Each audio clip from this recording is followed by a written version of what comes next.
In this movie, we're going to be addressing what's going on inside of the article area. If you go to your code view, and if you remember, we happen to have right after the sections an article area. And within that article, let's just take a look. First of all, the article is given an ID of landing. Later on, in subsequent pages, we'll have an article with a different ID, probably main or something along those lines. And this article is going to be taking up, as it does here, two of our three-column layout. Now you might remember that we have three columns that we are trying to stay within. So we have the 1, 2, 3 up here, and we've divided that into two sections here and one column here. And down in the footer we have our three columns again. So what we are going to do is to differentiate this particular article by giving it a background color and making it look a little bit different from the third column over here.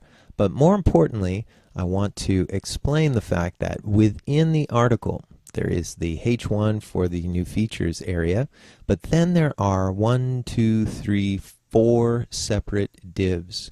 And these divs are going to be floating left, and that will create within the landing section, the landing article section, we are going to be creating two columns within this. So let's get started. First of all, what I want to be addressing is the landing itself. If we go to our CSS and we happen to take a look in here, right after our sections, we do have landing. Now this has been set up initially for the skeleton of our project, and I haven't really done much that is different from what we've seen in subsequent videos. But take a look. It's floating left. It's clearing both so that the elements on top of it are not going to give it any problems. And it's got a width of 640. That's cool. Now there's a couple of other things I want to be doing with this. So first of all, let's go to the edit rule. And actually, before I do that, I just want to scroll down a little bit so I can see some of this green, because we're going to color pick that green in just a second. So I'll come in here and we'll edit this information. What I want to be dealing with is a background color. So first of all, the background color I'll just choose any of the greens that we see up here. And then I'm going to browse for an image. Now let's be careful. I want to make sure that I am inside of the start files, and there's my images, and we're going to choose BG, and that's that tiling background that we created a little while ago. So that's the one that I want to be choosing, and we'll open up this. Now it's going to repeat. I want it to repeat. That's not really a problem. So I'll just click apply, and let's take a look at what that looks like. Cool. It's exactly what I wanted to see. The only difference is we still need to round the edges of this corner, and maybe I want to put in a little bit of padding information in here just to move things away from the edges. So let me deal with the padding first of all. I'll edit the file. I'll go to the box category, and within the box category, I think what I want to be doing is, let's see, I've already addressed some space here. I don't really mind the margin situation as it is. Although if I wanted to, I could give it a little extra margin, maybe 20 on the top, for example. And you could see that that's going to push it down just a little bit more. Also, I think what I will do is to give it a little bit of padding on the top and the bottom. So the insides of these elements will move away from the edges. And now if we do that, you should see, beautiful, that title moves down just a little bit. Nothing crazy, but just a good amount. So I'm going to click OK, and within this landing area, I'm also going to add a property. Remember, we have to do this at this area down here if we want to introduce something like border radius. Now while we're here, I'm going to copy by pressing Command C or Control C on a PC. Let's give it 10 pixels. That's good. And now I'm going to go to add another property, but remember, we're going to have to put the prefix for Moz in here. And then Command V to paste in border radius. 10 pixels again. Finally, add another dash WebKit. And the WebKit will then have border radius as well, so Command V, Control V. 10 pixels as well. So now we've got a nice rounded edge. Everything's looking really good. All right, let's take care of the other elements that we happen to see inside here.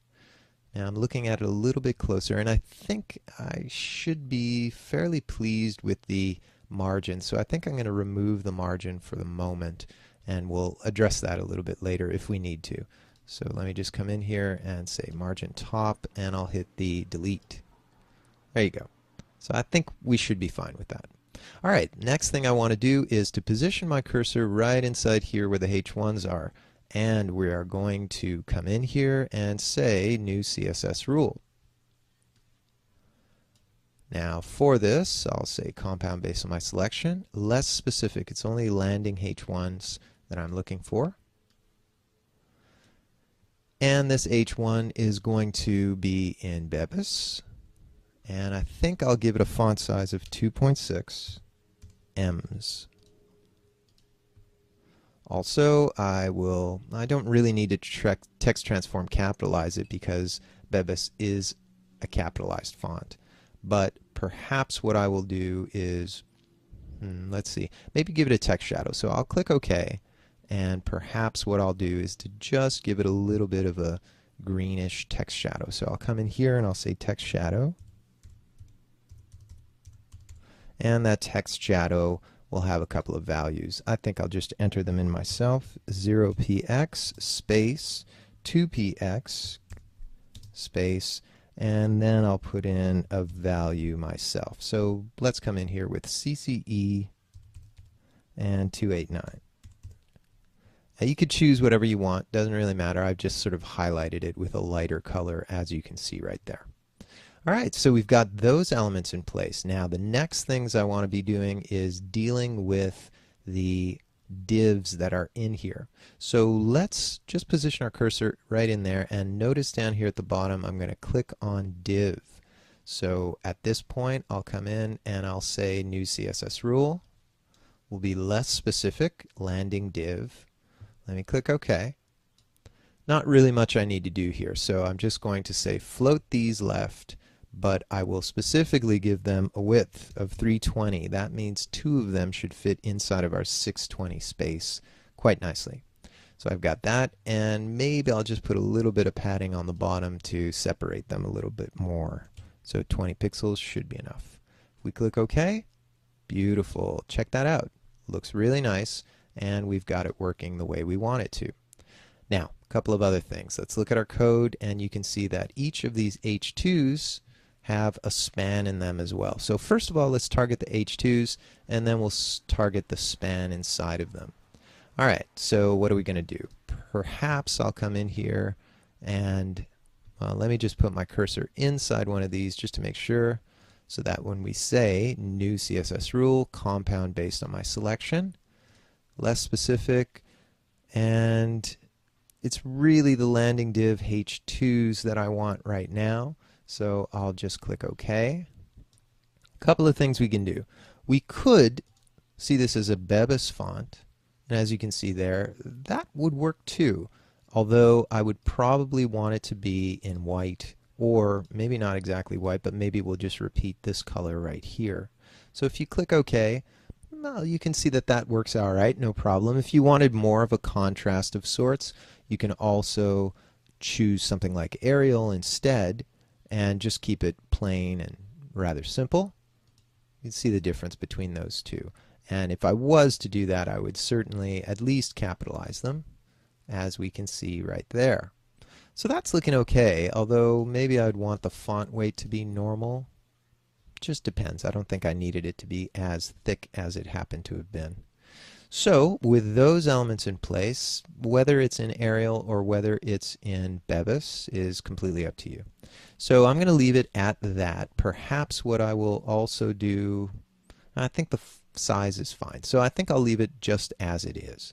The next thing I want to do is to target these spans. So I'll come in here and I'll say new CSS rule, and this time we're going to be less specific, and we're dealing with the H2 spans. So I'll click OK. Now the font family, we can choose any number of them. It could be the general fonts, and if you look at those, they have some generic values as well. I could use the enclosed ones if I wish. And the enclosed ones just have a little bit more color, but looking at them, I think I would prefer to work with the general icons. So I will leave them with that. The color should be the same as the other ones, so that should be fine as we go along. Great. The next thing and the final last thing, I'm just going to select in here. I'm going to say new CSS rule, and we are going to be addressing the paragraphs. Less specific. Let's click OK. Not much to do except maybe just stretch them out a bit. Maybe I'll give them 2 M's for the line height. Apply that just to space it out a little bit more. And as you can see, we've now got a very nicely styled article section that we are going to be able to move on with. So next thing we want to do is to target the asides and then finally down into the footer area. All right, so we'll come back in the next video and let's take care of these asides.